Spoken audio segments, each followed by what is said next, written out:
This is 679 Van Sinderen Avenue, and this is 180 New Lots Avenue.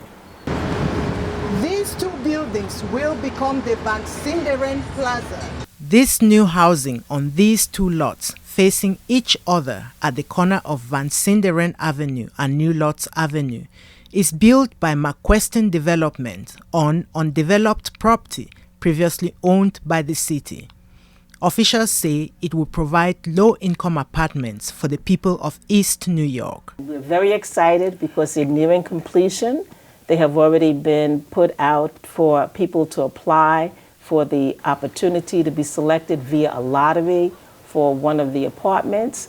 And between the two developments, the two buildings, there will be 300 units of housing. There will be 1-bedroom apartments, 2 and 3-bedroom apartments. We are extremely excited because these units are affordable to the people who presently live in our community. And whereas we know we have a range of people living in our community, the bulk of the people who live in our community, 53% of the people living in our community, make $35,000 or less. So there are some a little higher and some a little lower, but that's where 53% of the community has their housing, their income, their annual income. But not everyone is excited. Is affordable to whom? That is the question, because persons who have grown up here or live here will not be able to afford the rent here. So basically, these storage units that are going up everywhere and they're all full, they're full with a reason and a purpose in mind. Let's weed out this community and bring another influx of people into the community that's going to be able to afford this community. After a while, it's going to be unaffordable for those that have known this community most of their lives. It is affordable, but it seems to be a weeding out process. When we hear affordable in our community, we get excited because we're thinking that we would be able to live in there. So what I do know is that, number one, our community needs a lot of investment. There was a systemic divestment in the East New York community that allowed it to sort of atrophy over the years. And so I appreciate the investment. I do hope that these buildings will actually provide affordable housing, because many of the buildings that come up in New York say they're affordable. However, the standard for affordable in New York City has gone to such crazy heights that is actually not affordable for the working class poor, and is not affordable for folks who are working and making minimum wage. They don't have a living wage, they have a minimum wage. And so I'm hoping that the rent prices of these buildings reflect the actual income of the community and allows it to be accessible to people who need it the most. Yeah, that's good. It's not bad to have buildings. Yeah, it's not. But if the rent is low, it's okay. But if the rent is high, I don't think that it's not good for the people of the area. The rent for these apartments is based on income ranging from $30,000 to $60,000. A 1-bedroom rent at the lower edge will be $413. $413. And then at the upper edge, it will be $900 for a 1-bedroom apartment. And for 2 bedrooms, it ranges from $900 to $1,100. And for 3 bedrooms, it's from $1,100 to $1,200. So this is certainly well below market rate. And we planned it that way. We sit with developers and we make sure that they are aware of what our local median income is. Where's that midpoint for the people who live in Community Board 5 and it borders on Community Board 16? So what's that midpoint for the people who are living in that area? And that's how we set the rents. And these are developers who get lots of subsidies and lots of tax breaks, and they get loans. So it's not a strain on them to be able to do what it is that we say meets the needs of our community. However, members of the community say they are left out of the decision-making process. I have an issue because I think that our community need to get down to the community centers and be more involved in what's going on in the community. Most of the time when you see a monstrosity such as this going up, it's already after the fact. After the loans, after the grant has been permitted, after the deeds, everything that's going on with it has already been given.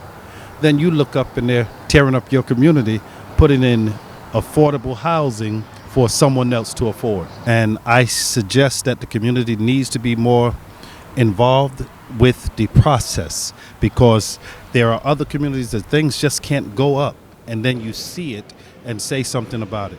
Before they can go up, there needs to be communication given to those that are in the community. That's why it's called the community.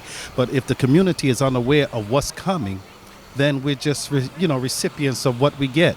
And if we continue to do what we're doing, we'll always get what we're getting. We have to be more vocal. We have to be more visible. We have to be in the decision-making process to what's happening in our community if we want to be able to call this our community. I want to say something about where I live. They built a thing for mental people problem, and the people in the area, they said they were against it. They didn't want it around there. They still did it. So I figured that even the people say they're still going to do it, either way. Well, the unfortunate thing is that not enough, I won't say a lot, but not enough of our residents in the district are involved. Then the tie-in is with the community board. Our meetings are open to the public. We meet every month, every fourth Wednesday of the month. We invite people from all around the district. We do social media blasts. We do email blasts. We do hand-to-hand flyering, just to try to get as many people involved as possible. We engage in those discussions at community board meetings. We have opportunities for people to come and engage in that time to say what it is that they would like to see, what it is that they want to have happen in their community. And we also have other forums where we invite people to come and to hear what's going on. We've been holding forums most recently at the Prince Joshua Avito Community Center, PJAC, which was developed and opened last year under our tenure. And so we're very excited about that. So we can't go and knock on 10,000 doors. People have got to get involved and make an effort and find out what are the sources. Go to the library, go to the community board meetings, go to the district cabinet meetings, go to any of those forums that are held so that you can be informed and know what's going on. Members of the community say the new housing developments are pushing out residents from community space. This particular site was a site for young and up-and-coming people of color who were using it as entrepreneurship, and folks came in and took this away, and I'm not sure if they were replaced or they were offered another space to open up their businesses. I think that we do need, again, we need to invest in this community, but we need to invest in a community that also supports the many different needs of the community and not just what the city council feels is their agenda. I think it was unfortunate that that they were forced out. But Melinda Perkins says that is not true. That's misinformation. Back in 2012, 2013, the city put out what would be considered an RFP for vacant lots that existed in East New York and Brownsville. And they were allowing nonprofit organizations to manage lots throughout Brownsville and East New York, and they could bring programming onto the lot for a 2-year term only. Unfortunately, it was set up to be just a 2-year program. They were formerly city-owned lots, and there was nothing that was on those lots, so they were undeveloped property. And when the city has undeveloped property such as that, and they realize that these are sites that are close to transportation, in particular, literally out the front door of each of these buildings, they offer these lots to be developed. Are there any people who are opposed to all this? Not in our community, not in this community. They're very excited about the opportunities that are being afforded to them. Very excited. Brand new apartments, state-of-the-art accommodations within that. Some of these apartments, this development has a roof deck where people in the development will be able to go up on the roof and utilize that space as well. It has a laundry room, a lot of other amenities. So there's no one who has ever said that they were opposed to what's coming here. Anyone who meets the standards can apply for these housing units through the lottery. But we do have a percentage of units that are set aside for preference for people who presently live in the community. It's nychousing.gov that governs the lottery. Everybody's name goes into the pool, and then they are picked from that, and then there's subsequent evaluations to make sure that they have the adequate income to apply. The developer of McQuestion Development, Rella Fogliano, could not be reached for comment.